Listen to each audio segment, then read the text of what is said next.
All All right. right, take two. Very good. Take two. So welcome everyone who is joining me on this home buying webinar. Super grateful to be able to do this. This is something that I've been wanting to do for a while. Bob Bradley is joining me tonight. A fake round of applause in the background. How are you, Bob? Good, Wes. How are you? Thanks for doing this. Great idea. Yeah, glad you could join. So, just to give everyone a quick background, I've been doing real estate for a few years now. It's something I've gotten really passionate about. Real estate is something that I kind of wake up and think about every single day. So, I would love to be able to help anyone just learn about it. I'm sure even people in my age group are starting to think about buying. So I really want to be able to educate people as to what is involved in home buying and make sure that everything is as transparent as possible. Bob, give us a little bit of background. What's your background with lending? So my background with lending, I've been actually incredibly, in August, it's going to be 22 years that I've been in the lending business. Prior to, excuse me, mortgage lending, I worked for divisions of United Technology. I worked at Sikorsky Aircraft and Norton Systems in finance. So I've been in finance since college. And again, I've been doing this since 1998. So I originally started off with a brokerage firm back in 1998, then worked for the Bank of England for a number of years, 10 something years. I was with another large institution. I was recruited to Ravis back in September of this year. And I came for a lot of reasons.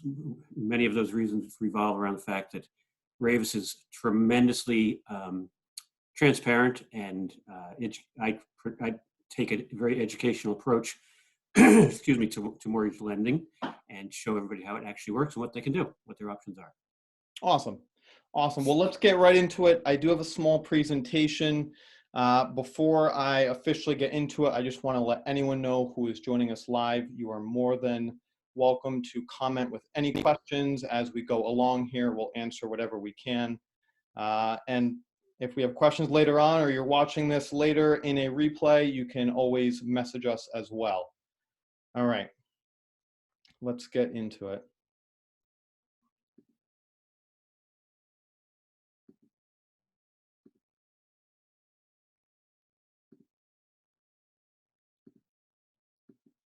All right. So we are at our home buying webinar. So where do I begin? People who have never bought a home before, where do they begin? You know, there's three easy steps that I've kind of broken down here. Step one is you want to get pre-approved. And this is 100% free. This is where Bob comes in. He's definitely going to be able to speak on this in great detail. But the reason it's important to get pre-approved is because as you look into buying a home, it's important to understand what your buying power is, what you can get pre-approved for, and really it makes you a legitimate buyer. So it allows you to walk into a home knowing the price, knowing what you can afford, and being able to offer on that home with proof that you can buy it, which is really going to help you get across that next step. So Bob, just help us understand, you know, let's say I'm Joe Schmo coming off the street, never bought a home before. I walk in, you know, tell us what you're looking for when we get pre-approved. What's kind of the information that you're looking for? Well, when I start, usually what I do is I draw a circle and I tell people it comes down to three things. I break it up into a pie chart. And I said it comes down to income, assets, and credit. So part of the question is, how much do you make? So that'll tell me how much you can afford. Your assets are, what can you put down, or what are we putting down? And there's many options to do that. I mean, you can put down 20%, you can put down 10%, 5%, you can put down zero under certain circumstances. And the other indicator is the credit report and the credit score. The credit score goes from 300 to 850, and obviously the better the score, the more programs that are available. We really can't lend under a 620-ish score. So you really want to understand your score, and I go through the entire credit report with you to help you to understand what your score is. Gotcha. And what's great about someone like you is, let's say I have a horrible credit score. Let's say, you know, my credit score is shot, I racked up debt, whatever it may be. you can give some advice as to what I can do to help boost that credit score, right? Yep.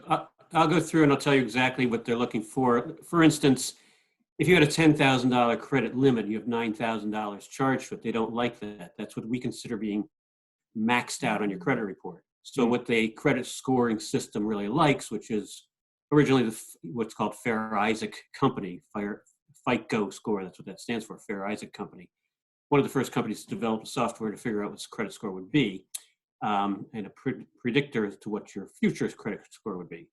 But we really like you to be down 20 to 30% utilization. So if you have a $10,000 credit limit, we'd like you to be at $2,000, $3,000 to maximize your credit score. Gotcha. Okay, Do great. not like being maxed out. Perfect. Don't max it out. Don't max it out. That is great advice. So step 2 here, find a realtor. I happen to know one. This is also 100% free. So between finding a realtor and getting pre-approved, there is no money involved. We are here to help. We want to get you into a home.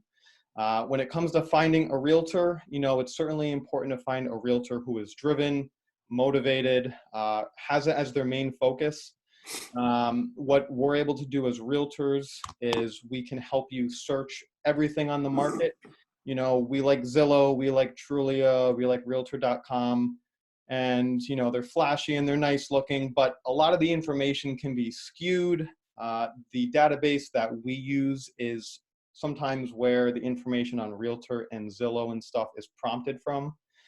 So we usually know about it before it even hits the big things like Zillow and Trulia and so on. The other great thing about having a realtor as a buyer is that you have the insight, especially as a first-time buyer. It can be very overwhelming. You don't know what steps to take.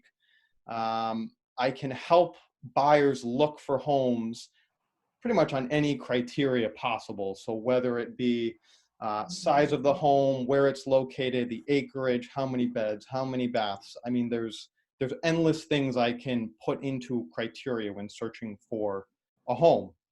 So really the last point and the most important point is why it's important to have a realtor even when you're buying is because you want that professional representation. It's free. You have nothing to lose. So if you're going into a home unrepresented and the person that's trying to sell the home is there, who do you think they're going to end up vying for? I think they're going to end up vying for the seller who's, they're going to try and get the most money possible. So you probably won't get the lowest price possible. That's why it's important to have someone on your team, on your side, and really ready to fight for you.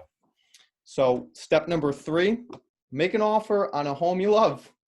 There's obviously some stuff in between all the steps, but it's as easy as that. And like I said, we are totally free. There's no hidden money that we're going to be charging you when this is all said and done. So want to get into Bob's buyer breakdown. I love this, Bob. So when I first met you, I came into the office and I said, like, what do you tell buyers and stuff? And you just started drawing these lines. I've done it a bit nicer here, but you really kind of broke it down easy for me. And since then I've called it Bob's buyer breakdown. There's really 3 major categories that you can expect that will cost you when buying a home. So Bob, I'll kind of let you take it away here. I do have 123 Main Street. Let's say we're purchasing for $250,000. Okay. Yeah, you prettied it up very nicely, Wes. I love it. So it's different buckets of cost or breakdowns of costs. And basically, we've broken this down into a couple of different scenarios here. What do you got here, Russ? It's 3.5% there? Yeah, I do have 3.5% down. Yep. Okay. So there are a variety of different buckets. Basically, it comes down to 3 buckets. Your down payment bucket, which is whatever it is. I mean, if you're putting down 5%, 10%, this is 3.5% in this case, which would be an FHA loan. So you get $87.50 for your actual down payment. Your closing costs will vary, but not that much. The only real variable is the title insurance, because the title insurance is a function of the loan amount. Mm-hmm. So the attorney is going to be whatever the attorney is. Should be around $750 to $1,000. The lender fees, our fees are $13.90. There's appraisal fees, there's recording fees, there's title insurance, there's title search, there's recording fees with the town. Those all go into the true closing costs. And I would say they are going to be somewhere between $4,000 and $5,000. Again, depending on the size of the loan, because the one variable is title insurance. The prepaid items are dependent upon what the taxes and the insurance are. Mm-hmm. The taxes we will require to collect approximately 8 months worth of taxes. And the reason is that almost every town in Connecticut prepays their taxes in January and July. So if we close on a house today, or we may, the seller prepaid his taxes in January through the end of June. So we would have to repay them for the portion of May that's remaining and the month of June. We would also have to start to prepay the July installment, which is going to be 6 months to prepay you through the end of December. So on a purchase, we always need to collect roughly 8 months worth of taxes and 1 year's worth of insurance premium. An insurance premium should be around $1,200 for the year. So in this estimate, we took about $3,500 for taxes, about $2,500 for taxes and about $1,200 for insurance. Really the three buckets. Now, of course, if you had put down a deposit, this would total up to whatever that total is, $12,000, $13,000, $14,000, $15,000 roughly.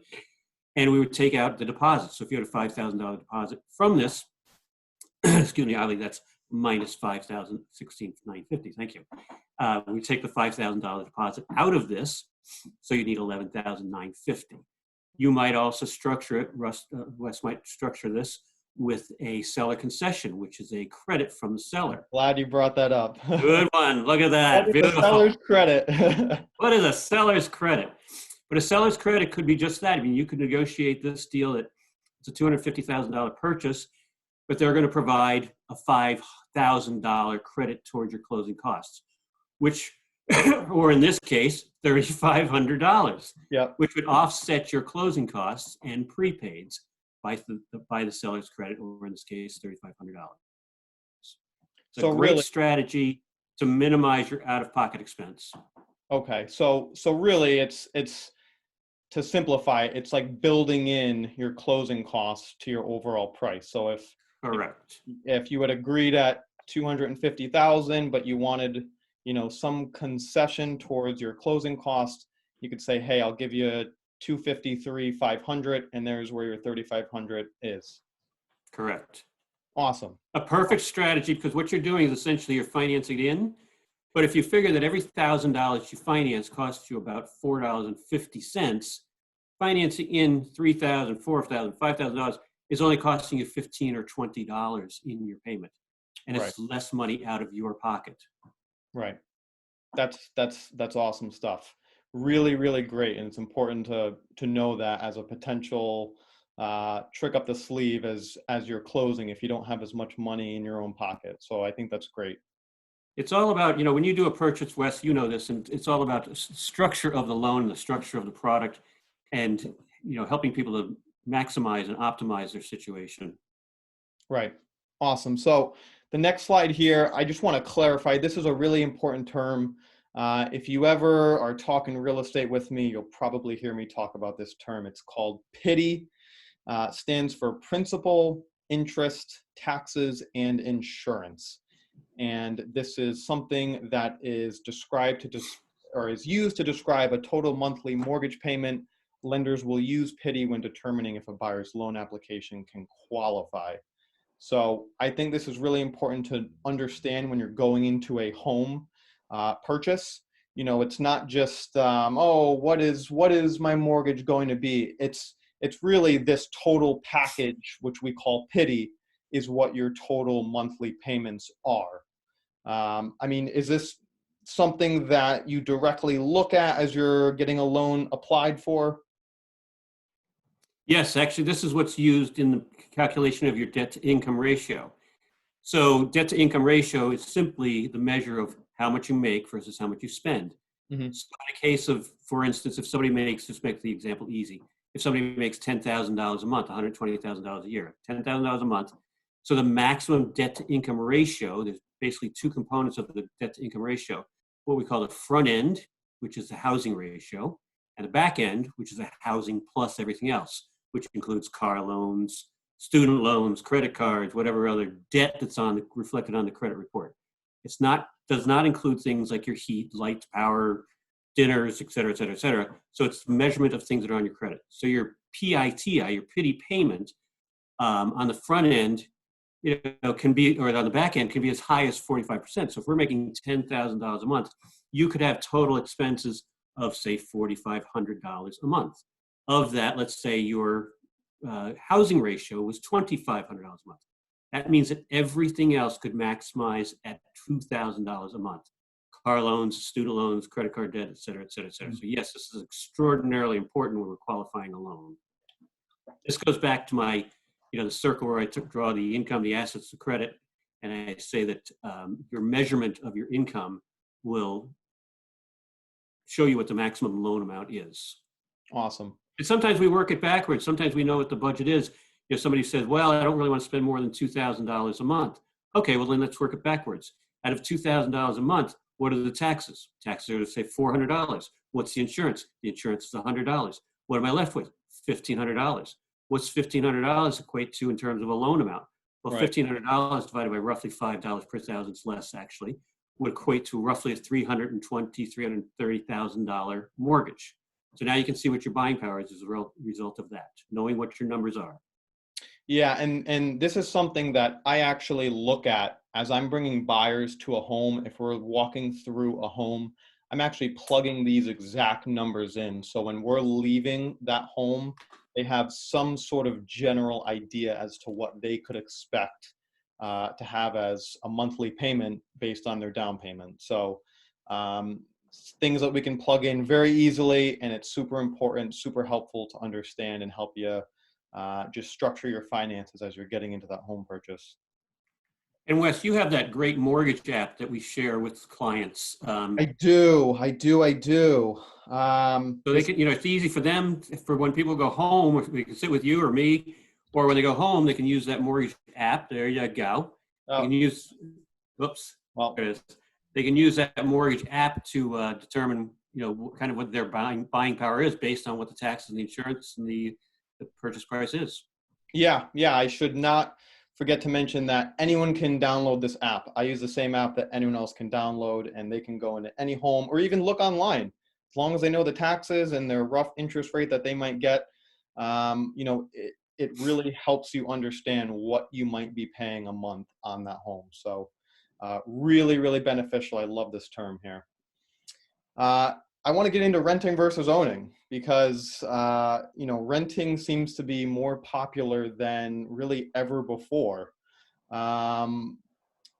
I definitely just want to weigh renting versus owning. With renting, you're building your landlord's wealth. You're only putting money in their pocket.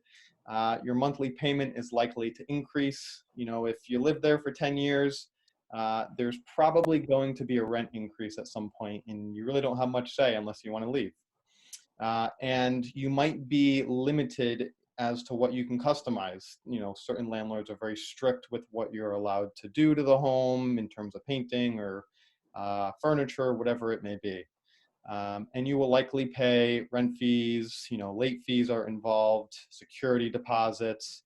On the other hand, owning is great because if you can get into owning, you can build your own wealth. So, we think of having to pay down a home as this horrible debt, but really you're just kind of building your own assets is really the ultimate thing there. Your monthly payment is locked in. So you can lock your rate in for 30 years and you have the same payment that will not go up on you. And you also have the freedom to customize however you want. You could do whatever you want to your home, and you will likely owe a down payment and closing costs, as we discovered before. I just did a little bit of a rough diagram here. So in New Haven County, just a 3-bed, 2 full bath, updated interior home, you could probably expect to pay somewhere around $1,900 a month in rent. Now, that same exact home, you can pay potentially less if you just own it. I've detailed some of the loan breakdown there that I use in this particular case. And in this case, you are saving almost $4,000 annually. So I can, I don't know about you, Bob, but I could think of a lot of places to put $4,000 every year. Absolutely. And, with the monthly mortgage payment, at least a portion of it is tax deductible, as opposed to this $1,900 a month. That's almost $23,000 That's a of great, just an expense with no write-off whatsoever, right out the window. Nothing gained, no equity, nothing of your own. And again, no tax deduction. awesome point there. I forgot that. So I'm glad that you mentioned that.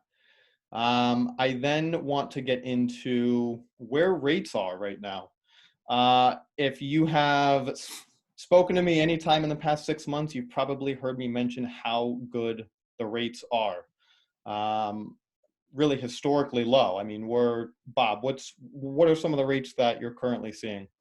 A 30-year fix with a good credit score is between 3 and 3.25. It's incredible. In 1998, where are we there in 1998? When I got into the business, I was taking people out of some of these 1980s rates and putting them to like 8 and 8.5%, and they were thrilled because they're coming out of 12 and 13%. Right. And yeah, now I mean, rates are in the low threes for a 30-year fixed and the high twos for a 15-year fixed. They're just incredible. Your buying power is tremendous. As I said before, every $1,000 costs you about $4.40. So move the decimal places. That means a $100,000 loan is going to cost you $440 a month for principal and interest. So double that for a $200,000 loan. So you got $880 plus your taxes and insurance. It's a phenomenal time to buy. Phenomenal. And it's probably a good time to mention as well that if you have a current home and your interest rate is north of 4, it's definitely worth looking at a refi. Oh yeah, I'm doing a number of refis now where people, even a couple of years ago, they were 4.5, 4 5/8, and I am doing a closing next week, and they're saving almost $300 a month. Wow, 300. Yeah. So the rates are so good. I just wanted to make sure that we knew how good they were. They're that good. We have people looking at our phones just like that. So I really want to break down why the interest rates matter.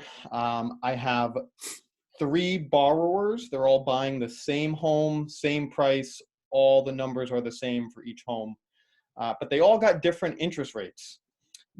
Buyer A was at a 3.5, and he ended up with about a $1,400 monthly payment because he got a 3.5 down payment or interest rate, excuse me.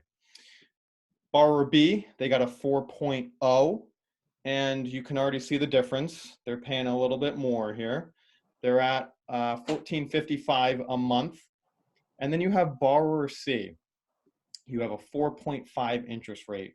So you're looking at over $1,500 a month compared to the same person who had a better interest rate, and they're paying, the better part of almost 150 less a month. And when you look at it over the life of the loan, you're going to be saving almost $42,000, which is just mind-boggling to me. So this is really important to just be aware of the rates. They can change daily, as I'm sure you can speak to, Bob. But it's important to make sure that you stay on top of them and stay in touch with you to make sure that you're getting a good rate. Definitely. I mean, obviously, as I said earlier, the better your score is, the better your rate's going to be. Mm-hmm. If you have a score less than a 740, there are slight bumps to the rate. Sometimes they would be unnoticeable, but if you have a better than 740 score, you're going to get the better interest rate, which is very important, as Wes says. And it's also very important to understand the ability to prepay your principal balance so you can accelerate your principal reduction, so you can also save a lot of money. And we have amortization schedules. It's also on the application that we provide, but I also have a couple of nice Excel spreadsheets. You can play around with it and say, look, if I made an extra payment, I've made 2 extra payments a year to my principal and interest.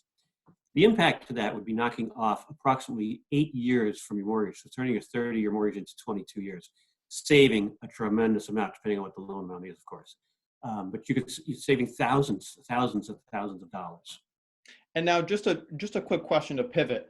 We're talking about 30-year loans here. Now, if someone is well within their means to purchase something, they're looking to buy a $225,000 home. They've been approved for 300,000.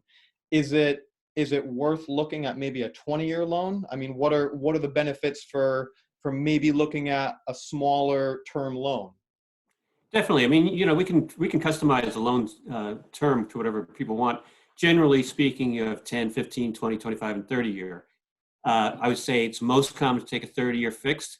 Even people that could afford a 15, sometimes they like the flexibility of using a 30 and paying it down like a 15.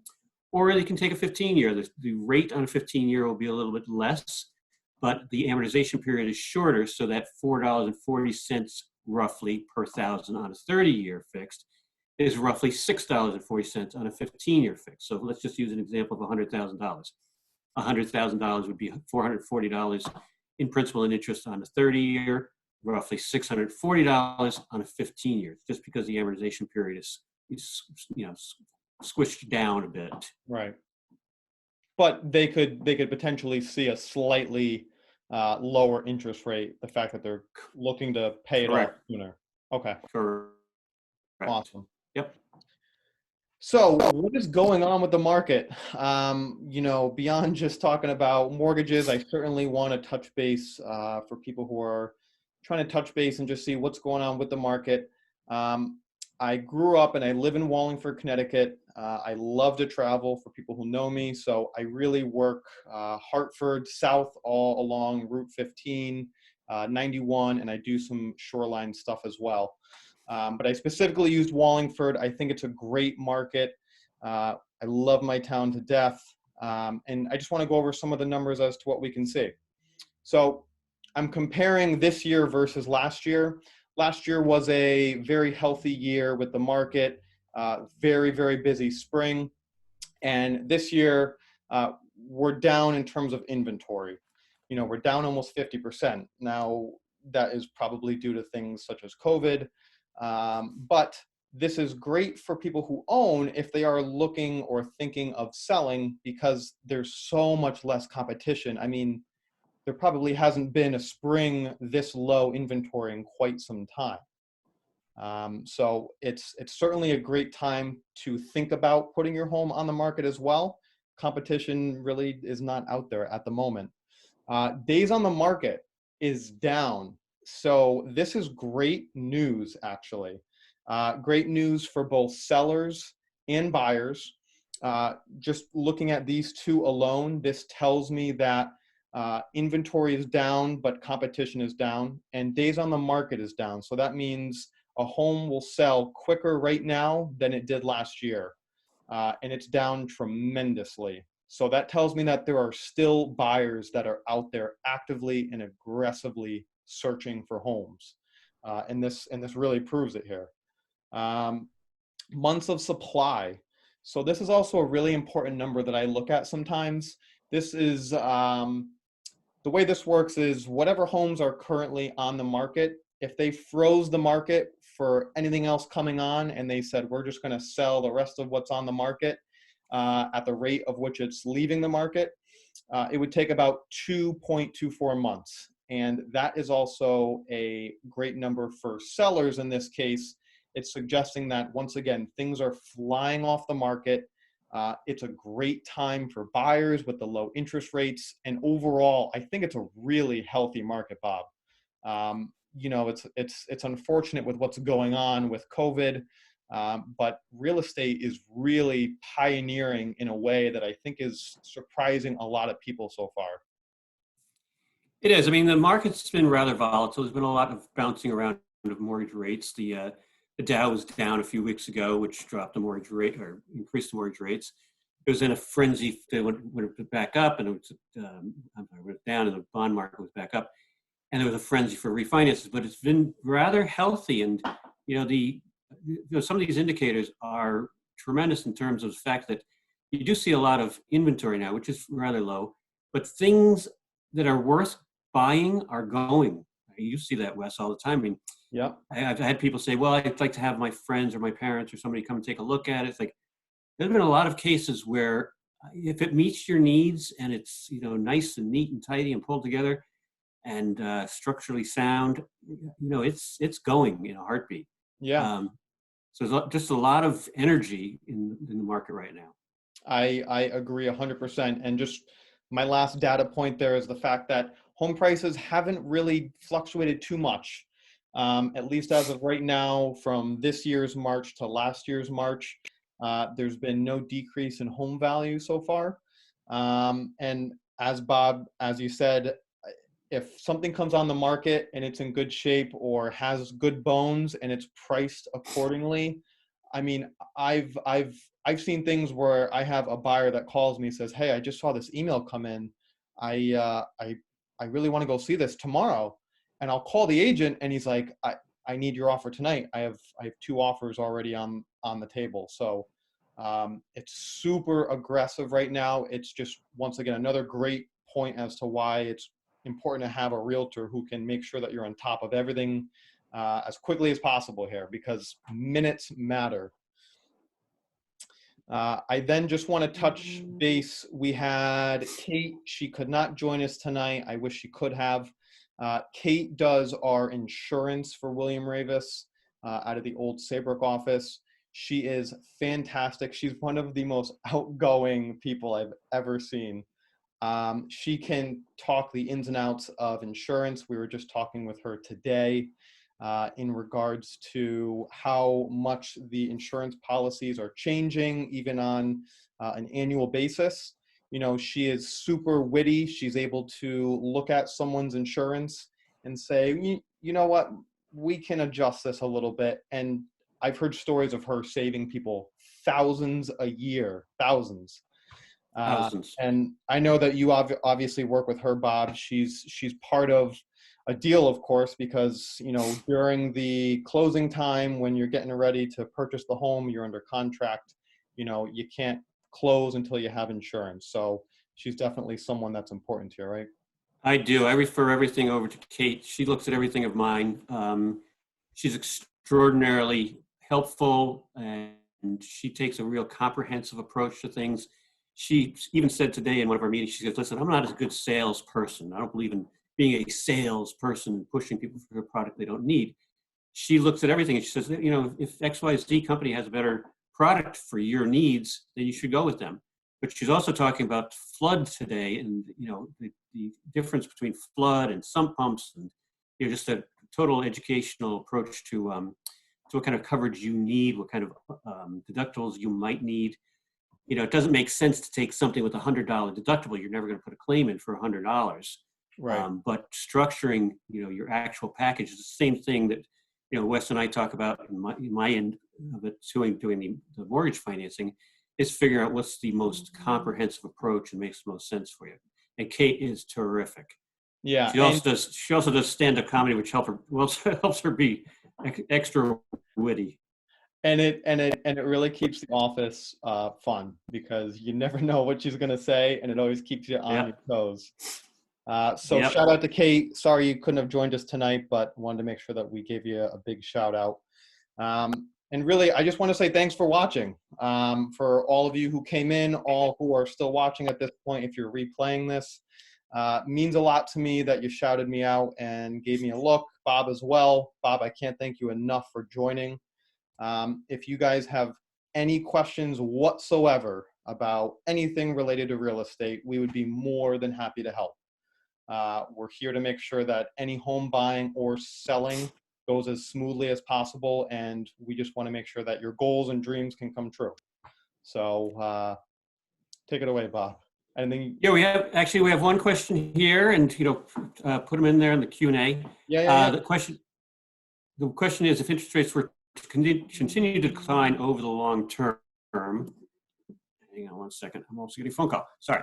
If interest rates were to continue to decline over the long term, which loan could save more money? A fixed rate loan with refinancing or a variable rate loan? Excellent question. Has to be looked at. I have to break it down, take a look at it, see which makes the most sense.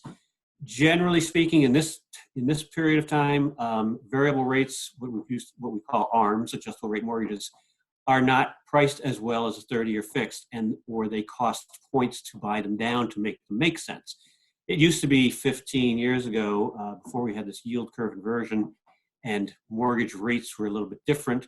Short-term money, the ARMs, were typically priced more aggressively than the long-term. However, it's been with this change that the long-term rates, 30-year fixed rates, are oftentimes as good or better than some of the adjustables. The only one that's a little bit better is sometimes 7-1 or 10-1 ARM.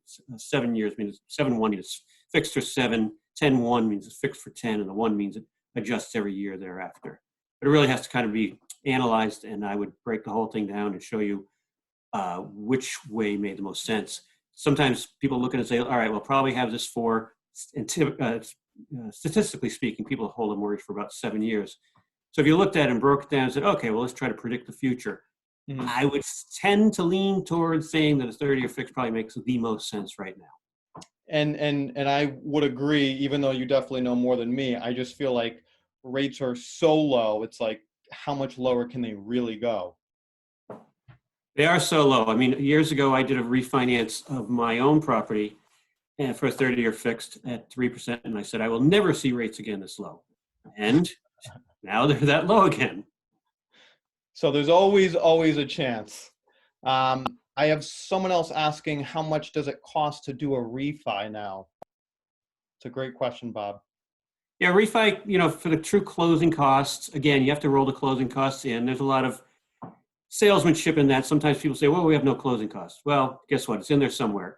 So again, the same example about the closing costs. The closing costs will typically be about $4,000, and the prepaid items will be approximately 8 months worth of your taxes, and depends on when your insurance premium is coming due. It could be up to as much as a year of your insurance premium. So that's the worst case it would be. However, on the prepaids, on a refi, if you've been escrowing and paying into your escrow account, you would get that money that's in your escrow account reimbursed to you outside of the closing. So that's kind of out of one pocket and into the other. The other thing I always suggest is to just roll it into the mortgage. Again, $1,000 is only going to change your payment by $4.40. So even if you rolled $10,000, your closing costs are not going to be $10,000. But even if you roll $10,000 into your loan, for example, it's only going to change your payment by $44. So instead of taking $10,000 out of your pocket, wouldn't it be better just to have $44 rolled into your payment? Yes. Yeah. Awesome. And then how closely do mortgage rates move with 10-year treasury yields, or are there other factors at play with the mortgage rates too?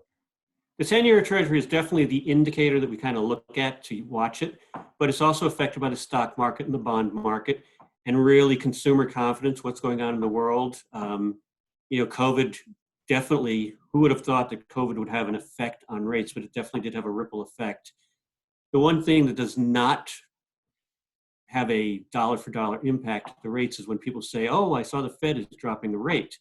Well, the Fed rate is the rate that banks borrow money from the Fed. It's called the overnight rate. Right. And that's like 0 to 1% right now. So it's very, very inexpensive for the banks to borrow money. That is not an indicator, but it's often the question comes up, says, oh, I saw they lowered the rates. What does that do for mortgage rates? It does have a ripple effect, after a while, but it does not have a direct impact. So yeah, the 10-year is definitely a thing to kind of watch. Okay, great. The one thing I couldn't see based on how I have this all set up is I don't have, trying to see if I could see any questions, if anyone asked along on Facebook here.